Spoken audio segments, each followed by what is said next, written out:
कहानी की शुरुआत में हमें राजा की पालकी दिखती है, जो कोई मामूली राजा नहीं था बल्कि एरिक था, दुनिया का सबसे पहला म्यूटेंट। उसने खुद को भगवान समझ रखा था और इंसानों को कीड़े मकोड़ों की तरह गुलाम बनाकर रखता था। उसकी उम्र का कोई अंदाजा नहीं था, क्योंकि जब भी उसका शरीर पुराना पड़ता वो एक पिरामिड में जाकर छिप जाता। उसके 4 वफादार बॉडीगार्ड्स पूरी दुनिया छान मारते ताकि उसके लिए एक नया और जवान शरीर ढूंढ सके।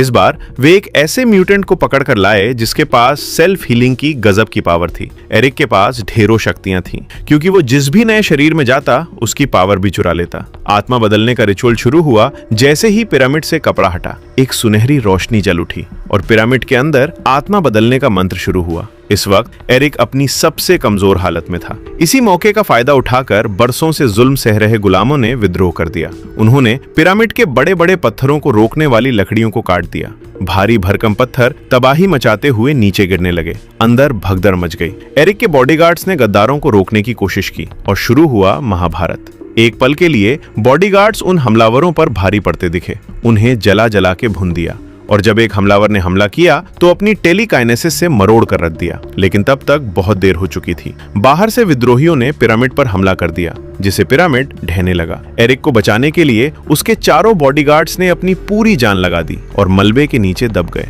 जिससे एरिक एक गहरी और लंबी नींद में सो गया और उसके बॉडीगार्ड्स भी। समय बीता, राजा महाराजाओं का दौर खत्म हुआ और अब दुनिया बदल चुकी थी।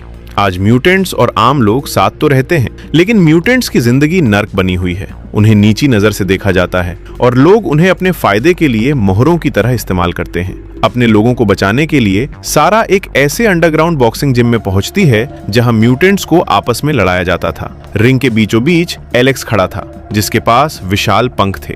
वो लगातार 10 मैच जीत चुका था।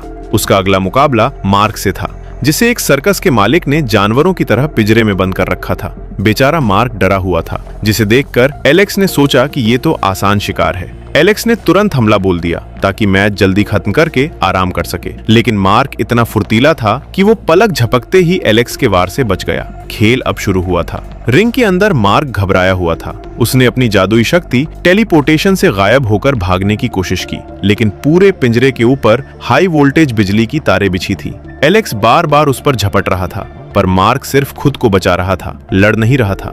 झुंझलाकर एलेक्स चिल्लाया, देख भाई, अगर तूने पलटवार नहीं किया तो बाहर खड़े गार्ड्स हम दोनों को यही ढेर कर देंगे। उन्हें बस तमाशा चाहिए। तभी सारा एक्शन में आई। उसने चुपके से पावर स्विच के पास खड़े गार्ड को धूल चटाई और वोल्टेज फुल कर दिया। रिंग में अफरा तफरी मच गई। मार्क ने अपनी पूंछ से एलेक्स को घसीटा, जिससे एलेक्स सीधे उन बिजली की तारों से जा टकराया।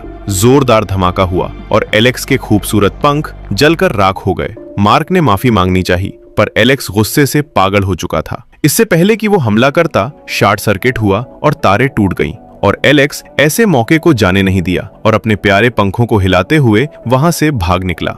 इस अफरा तफरी में सारा ने मार्को के पास गई और दोनों टेलीपोर्टेशन से बाहर निकल गए, लेकिन उनके साथ एक गार्ड भी आ गया। सारा ने तुरंत उसे ठिकाने लगाई और मार्क को एक गार्ड की वर्दी पहनाई, खुद का रूप बदला और उसे वहां से सुरक्षित बाहर निकाल लिया। यहाँ एक और कहानी चल रही थी, मैक्स की। सालों तक इंसानों की नफरत और जंग झेलने के बाद मैक्स अब थक चुका था। वो अपनी पहचान छिपाकर पोलैंड के एक छोटे से गांव में मजदूर बन गया था। उसने वहां शादी की। उसकी एक छोटी बेटी भी थी और वो बस शांति से जीना चाहता था। दूसरी तरफ एक स्कूल में स्कॉट नाम का लड़का अपनी क्लास में बैठा था। अचानक उसकी आंखों में अजीब सी जलन होने लगी। वो बार बार पलके झपका रहा था, जिसे देखकर उसके क्लास के लड़कों को लगा कि वो किसी लड़की को छेड़